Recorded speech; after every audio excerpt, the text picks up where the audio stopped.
Nous passons maintenant à la séance publique du Conseil municipal du lundi 22 janvier 2024. Tout d'abord, je tiens à vous souhaiter une très belle année 2024. Nous allons nous souhaiter de la santé, tant individuellement que collectivement. Je vous souhaite aussi de pouvoir réaliser vos projets et de vivre dans une ville qui vous rassemble. Nous débutons d'ailleurs l'année plus nombreux que jamais, puisque selon le nouveau décret 1836-2023, la population 2024 de Saint-Hyacinthe connaît une hausse de 716 personnes pour atteindre un total de 59 448 Mascoutaines et Mascoutains. Je suis certain qu'ensemble, nous atteindrons les objectifs ambitieux que nous nous fixons. Et en tant que maire, je vous remercie tous et tout un chacun de choisir Saint-Hyacinthe pour y bâtir votre vie.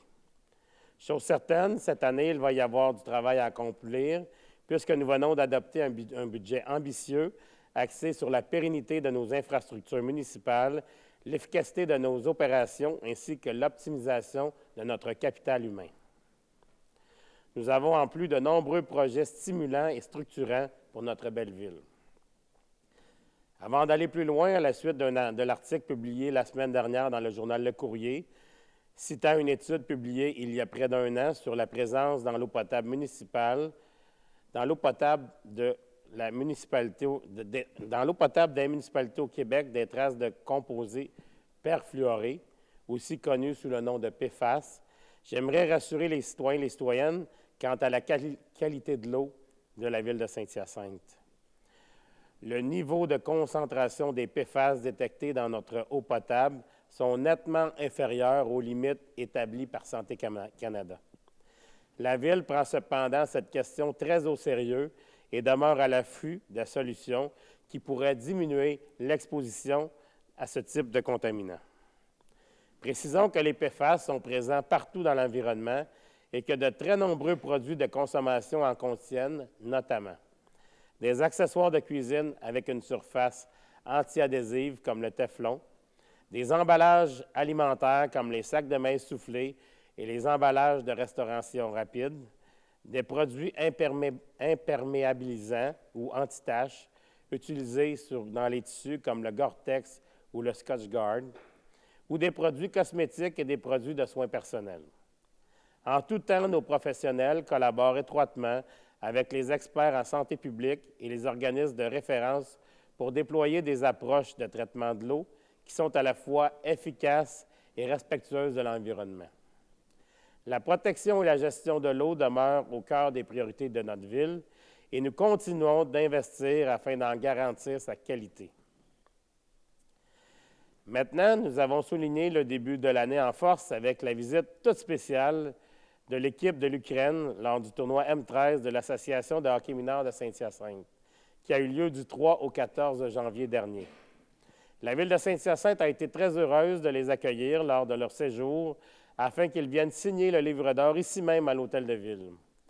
Nous pouvons être très fiers de nos jeunes athlètes qui ont pu profiter de cette occasion pour tisser des liens avec des joueurs de l'étranger, mais qui partagent la même passion. Félicitations à toutes les équipes pour leur participation. Félicitations à tout le comité organisateur. Nous avons la présence du président qui nous dira un petit mot tout à l'heure, M. Lucien Beauregard. Toujours du côté des loisirs, j'ai le plaisir d'annoncer le retour de l'activité Saint-Hyacinthe-en-Blanc sous le thème « Voyage vers le futur ». Cette activité se déroulera le samedi 3 février de 18h à 22h et se poursuivra le lendemain, dimanche 4 février, de 10h à 16h. Encore cette année, je vous invite à utiliser notre système de navette. Il sera disponible en continu le samedi 3 février de 17h30 à 22h. Les départs auront lieu à un intervalle de 30 minutes et deux lieux d'embarquement seront proposés, soit au Centre aquatique des Jardins, 850 rue Turcot, et au parc Casimir-Dessolles avec un point de départ sur la rue Giroir au centre-ville. Dans les deux cas, le débarquement se fera aux encans de la ferme, à quelques pas du site.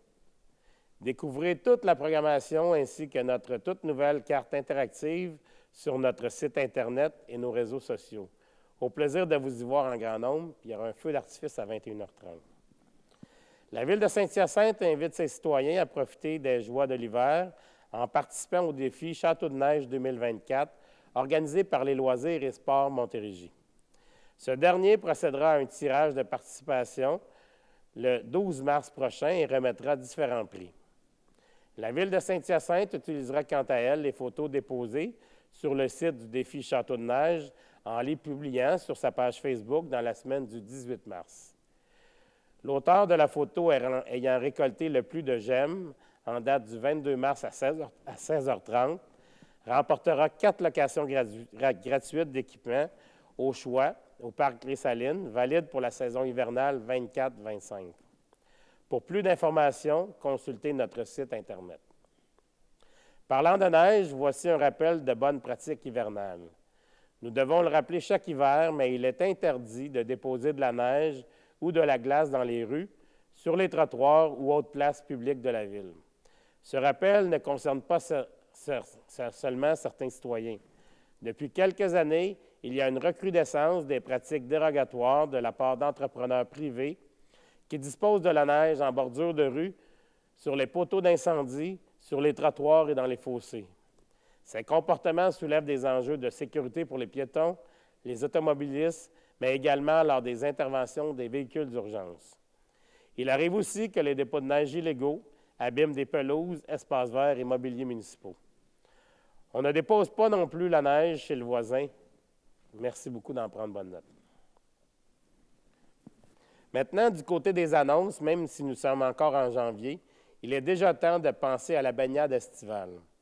La Ville de Saint-Hyacinthe offre gratuitement les cours de sauvetage lors de sa session aquatique d'hiver 2024 à celles et ceux qui souhaiteraient devenir sauveteurs dans une de nos nombreuses piscines municipales. Toutes les informations ainsi que les horaires sont disponibles sur le site Internet de la Ville de Saint-Hyacinthe. Je tiens aussi à remercier les bénévoles et les citoyens qui se sont présentés à la collecte de sang du maire les 27 et 28 décembre dernier. Grâce à vous, nous avons accueilli 318 donneurs. L'objectif ayant été établi à 300, nous l'avons surpassé et nous pouvons dire mission accomplie. Merci à vous tous.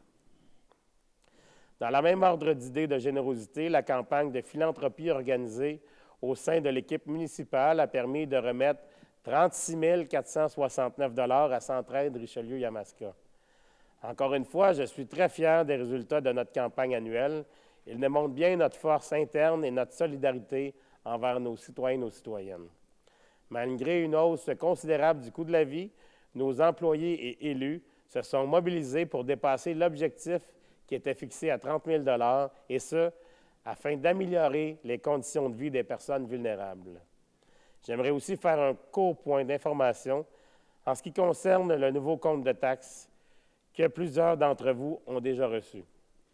Nouveauté cette année, vous pouvez trouver toutes les informations concernant votre compte de taxes, notamment comment chaque dollar de votre contribution est utilisé, en consultant un de nos journaux locaux, soit le Clairon, daté du 16 janvier, ou l'édition janvier 2024 du Journal Mobile, tous les deux gratuits, ou encore dans le courrier daté du 18 janvier. Elles sont aussi disponibles sur notre site Internet. Puis je vous rappelle que le fait d'avoir l'information dans les médias gratuits, ça permet à tous les locataires et pas juste les propriétaires de recevoir l'information. Avant ça, c'est les citoyens qui recevaient ça, qui payent des taxes dans leur enveloppe avec le compte de taxes. Et toutes les personnes qui sont locataires n'avaient pas accès à cette information-là. Cette année, c'est pour permettre d'offrir plus d'informations à nos citoyens qu'on a pris cette solution-là. N'oubliez pas que le premier versement est le 12 février 2024. Ça va venir rapidement. Pour finir, un appel à tous. Le Comité consultatif en développement durable est à la recherche d'une nouvelle personne pour compléter son équipe. Le mandat principal du comité est d'étudier des projets ou dossiers se rapportant au développement durable et d'émettre des recommandations au conseil municipal. Il est appelé à jouer un rôle actif dans la mise en œuvre des orientations définies dans le plan de développement durable 2021-2025 de la Ville de Saint-Hyacinthe. Pour poser votre candidature, vous devez résider à Saint-Hyacinthe et démontrer un intérêt pour l'environnement. Le mandat dure 2 ans et peut être renouvelé une fois pour un autre 2 ans.